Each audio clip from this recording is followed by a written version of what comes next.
Even before Breach was released, there has been this theory circulating around online called the triple album theory, essentially saying that there is going to be a third album, yet another album, ending the Trench saga, coming after Breach and Clancy. But this idea doesn't make any sense to me. Now, I understand that you may have clicked on this video and are now sitting here unwilling to accept my view on the matter, given that I pretty strongly and vocally over many videos declared my belief that there was not going to be a double album, that there was not going to be an album, a full-length album in 2025. And then I was proved wrong when they announced and released Breach in 2025, just after the release of Clancy, and it was pretty clear that that was something that closely followed Clancy.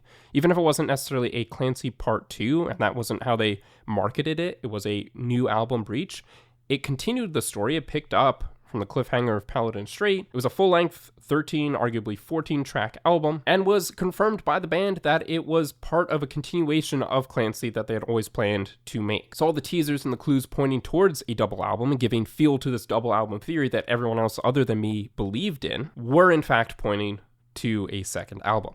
And now I'm sitting here once again telling you there is going to be no third album. But I do think in this case the situation is very different. So before you ignore what I'm going to say, because I was wrong in the past, allow me to explain why this idea of a third album, the triple album theory, does not and never will make sense to me. Obviously, first off, the name itself is a little weird.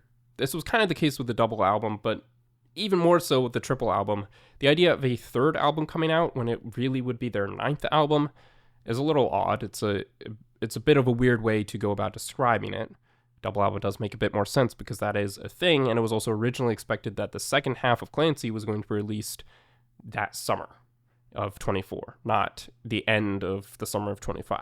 But the biggest reason why I think this doesn't make sense, and the double album theory did, is because while I didn't believe that there was going to be a double album or a second album to continue Clancy and end the story, I did think there was going to be more music. And in this case, I do not. There were many signs, starting from the Clancy live stream, pointing us towards the idea that Clancy was not the end of the story. And then, of course, the Paladin Strait music video comes out, and that confirms, in and of itself, that Clancy was not the end of the story. The video ended on a cliffhanger, and Tyler Joseph himself said, "Does this seem like the end?" So I think everyone knew, and everyone agreed, including myself, that there were going to be more songs. There was going to be more music to round out the story. I just thought it was going to be an extended cut of Clancy, an EP, maybe a single or two. And even retrospectively, I can imagine that being something like City Walls, Intentions, and Dragpath, maybe throwing Tally in there as well. But instead, Tyler decided that he didn't want to just do an extended cut of Clancy. He wanted to work on building out a whole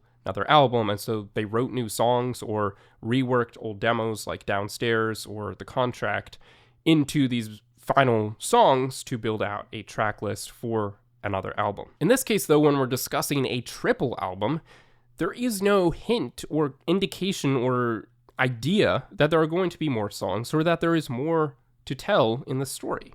I think it ended very well in City Walls, and it gave us a very good alternate ending in Dragpath. But I will acknowledge that some of the reasons that are cited for why there should be a triple album theory, or why that idea makes sense, do stem from some pretty valid questions that I myself am still trying to wrestle with or understand what to make of. How do we make sense of these elements of the story that we don't understand?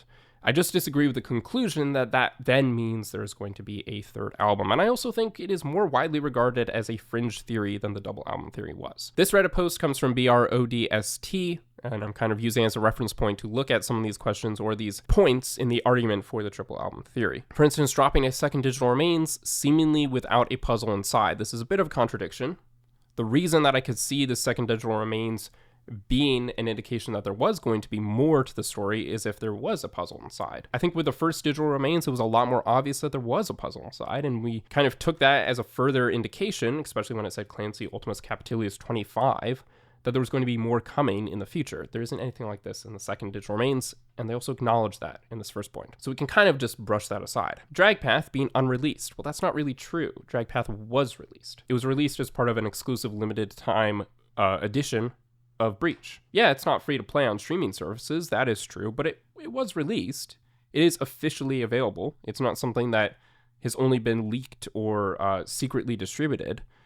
People were able to purchase official versions of that song. Maybe that's a little bad faith. I do kind of understand their point, but it's also just not entirely true. Now, this is the first good point, I think. The t-shirt track titles. I don't understand what's going on with those. I didn't understand what was going on with them at the time, and I think everyone kind of thought that they were pointing towards future track lists.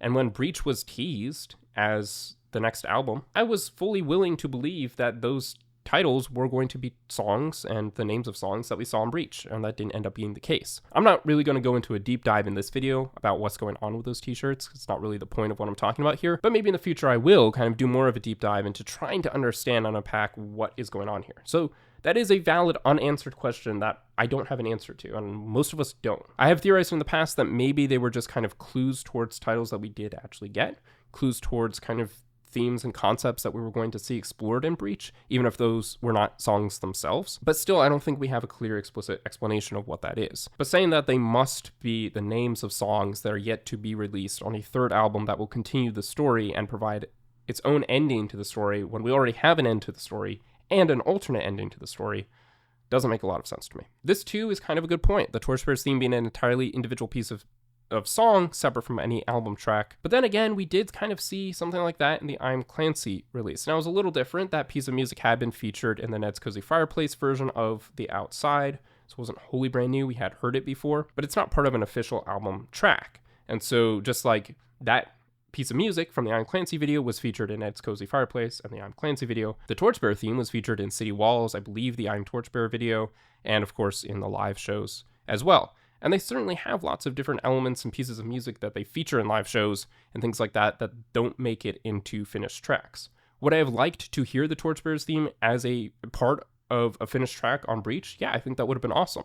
But I think the lack of inclusion of that on Breach doesn't actually in and of itself mean that we are getting a third album that's going to include that, or that that piece of music is ever going to make its way into a finished song, as cool as that might be. Blurryface not tweeting since before Breach released. Again, similar to the point at the beginning, this kind of contradicts, I think, the argument that this user is trying to make. The fact that Blurryface hasn't tweeted since Breach released seems to me an indication that the story is over. If he had put out more tweets, as we thought for a moment he might have when that fake tweet from Blurryface was circulating around, that would have been an indication that maybe there is more to come, maybe there is more to the story. That was part of what we were trying to uncover or try to think about when that fake tweet was going around. Does this mean there is more coming?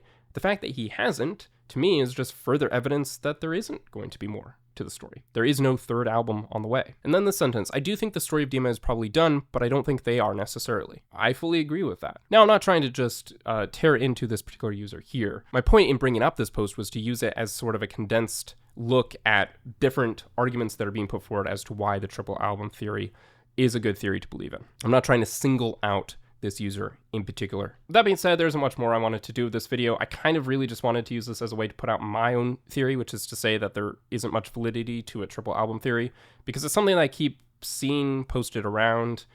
People have been asking me about it in comments or live chats and whatnot, and have also commented things which seem to indicate that they think I believe in the triple album theory, and I very much do not. The story is over, and we need to stop trying to force there to be more to the story than there is. Any other lore elements that we might get in the future are just going to tie back to what we've already seen, and maybe further explore stuff that we've seen in the past without adding more to the story than we already got. The story ended in City Walls, and we got an alternate ending in Dragpath, and that's it. With that being said, thank you for watching. Be sure to comment your own thoughts on this idea and this theory, and as always, don't forget to subscribe for more music commentary and reviews.